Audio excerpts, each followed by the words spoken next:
Hello, it's me, Megradael, and welcome back to my channel.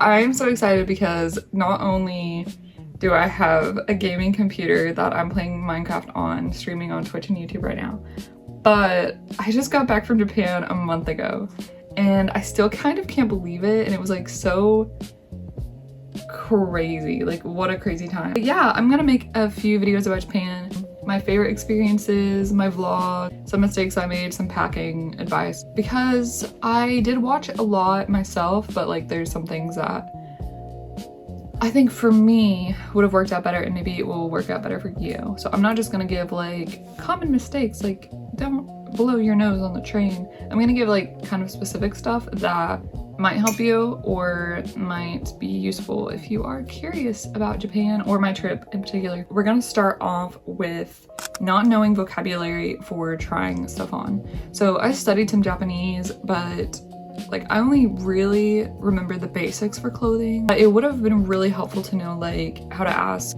do you have a changing room? I'm gonna pass on this one. And like in the moment I would look it up, but sometimes my like internet wouldn't work and I would like do my best to say it in like really poor Japanese or in English, because like some people do speak English, but there were some places where like they didn't speak English or they like maybe understood it but weren't comfortable speaking it, and that just would have been really helpful for me. So I highly recommend that, like learning like, can I try this on, or like what size do you have, and like a lot of times like the sizing is just like small, medium, large or whatever. Yeah, that would have been a little bit helpful, especially if you're shopping a lot like me, like for fashion, and like you're really picky and you want to try stuff on and like make sure it's like done deal, you know? Yeah. All right, so next, not knowing where Closet Child was. We literally went to Ikebukuro to look for H. Naoto, and H. Naoto, it's not there right now. He had a pop-up way outside of Tokyo, Kyoto area, but don't trust the maps that say H. Naoto is open if you are an H. Naoto girly like me, because all of those are pop-ups that are closed. So we went to Ikebukuro looking for that. We went, you know, everywhere for like 2 hours looking for it, wasn't there. So that is a mistake as well. But basically went to Ikebukuro and then had to travel back to Ikebukuro a few days later to look for Closet Child. So that sucked because I didn't realize there was a Closet Child in Ikebukuro. And not only that, but I didn't realize when I was in Osaka, the Closet Child had 2 floors. Like I knew that, but like it opens later, like at 4:30 p.m. And we literally were in Closet Child and then left at around 4:30. And as soon as I got back to the apartment, I was like, oh my God, I didn't go upstairs. And upstairs, I think had some of the more like VK, like alt brands, like more masculine style that I usually wear, because a lot of the first floor had Lolita. And so I was like, gosh, dang it.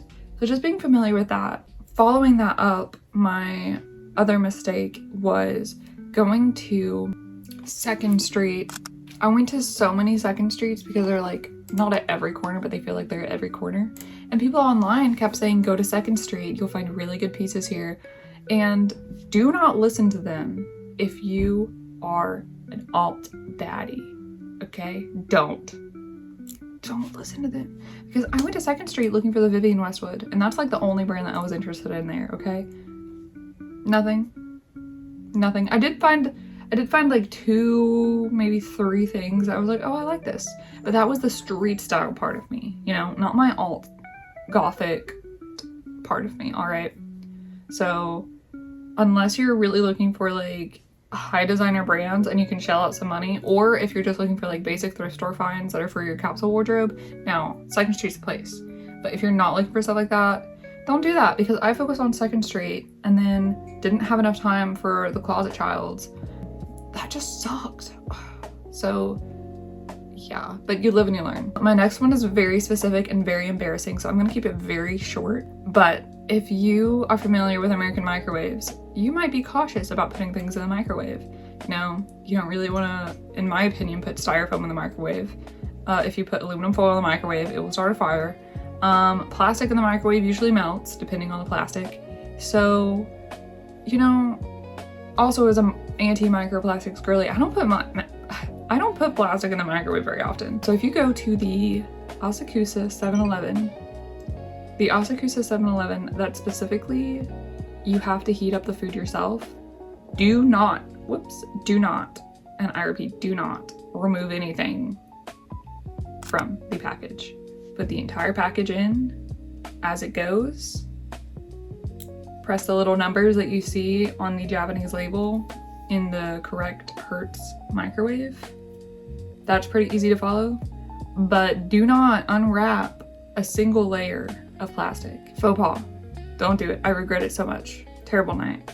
Anyway, embarrassing. All right, so their microwaves are designed to handle way more wattage and not burn plastic or whatever. So anyway, I'm gonna say not trusting the Yamato luggage delivery service. We used it and it was good. For us, actually, let me start with our biggest mistake, which was traveling to too many places just for a day or two, or like 2 to 3 days, instead of staying for like a longer period of time and then moving and staying for a longer period of time, because then using the Yamato was really tricky. And so we didn't want to use Yamato in case it didn't arrive on time, because they say to give it like 2 days in advance if you're sending it to Kyoto from Tokyo or whatever. When we were at like different parts of the city in Tokyo, we really didn't want to use Yamato because we were like, well, we don't have 2 days in advance, we just have 1 day there. So we really don't want it to arrive the day that we're checking out. So we were really nervous about that, and we didn't use Yamato except for once or twice. And one time that we did it, we had it scheduled to come to a apartment, hotel, Airbnb kind of deal where they don't have a check-in counter. And so we were supposed to meet them at 4 p.m. Well, we got there at 4:07, and we were going as fast as we could, you know? But we got there at 4:07 and they had left. They had arrived at 4:03, or maybe waited 3 minutes for us and then left. Which, to be fair, you know, we should have been there at 4. However, the time zone that we picked was from 4 to 6 p.m. And so I didn't expect them to get there right at 4. I expected, you know, there to be a range. Not exactly 4 p.m., but, you know, we're in Japan. So I should have expected that they got there at 4. I mean, we were still going as fast as we could, but, yeah, so basically, they're gonna be fast and they're gonna be efficient. It's most likely not that they're gonna, it's most likely not gonna take them 2 days to get your luggage there, in my opinion. So I really wish we used Yamato more, knowing that they're gonna get there on time. My biggest mistake, I would say, is flying into Tokyo and then going from Tokyo to Kyoto to Osaka and back to Tokyo. I had seen so many people online going this route. We spent like a week in Tokyo, 2 days in Kyoto, 2 or 3 in Osaka, and then the last like 3 in Tokyo. And it just wasn't enough time. If you're going to cities, you have to remember that there's travel time in between, and this is obvious, right? But it takes longer when you're there. When you're planning it, you're not really anticipating everything. So when you're there and you have to check out before 10 and then catch a train that's gonna take like 2 hours, and the bullet trains are more expensive than I remembered, like back in Europe. It was a waste of money to go from Osaka to Tokyo. As much as there were things that we wanted to do in Tokyo that we didn't get to the first time around, we should have flown out of Osaka, because it would have saved us like $250. It would have saved us another day of travel from Osaka to Tokyo. The check-in times, you know, you have to check in at 10, get a train, you get there, and then you have to wait like 4 hours to check into your hotel with your luggage if you haven't sent it ahead of time. So you only have like a certain amount of time before when you need to book it to check in, and then you're checked in, and then you're like, okay, let's go out and do something, and then you come back and like you've only really spent like maybe 4 hours out of an entire day in the city. And let's say you've decided that you're gonna be there for 3 days. That's 1 day. Your second day, you go out and you do the stuff.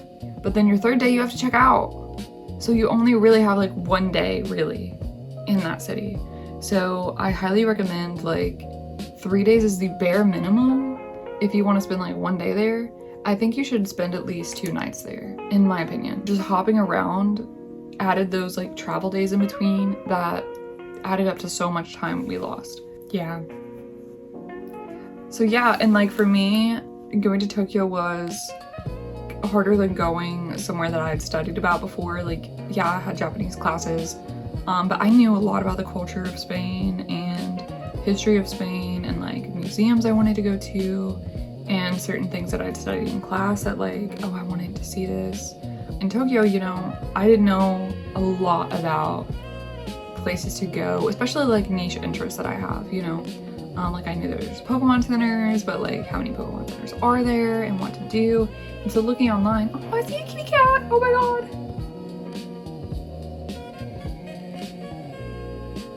I'm gonna end this and go check on that cat because it looked like it had a collar.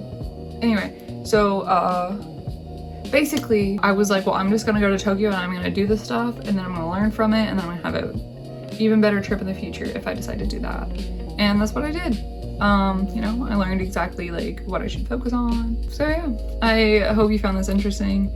And I know it's not the most exciting of videos I'm gonna be putting out, but thank you for watching anyway. And join me on my Minecraft stream. It's gonna be fun. All right, I'll see you later.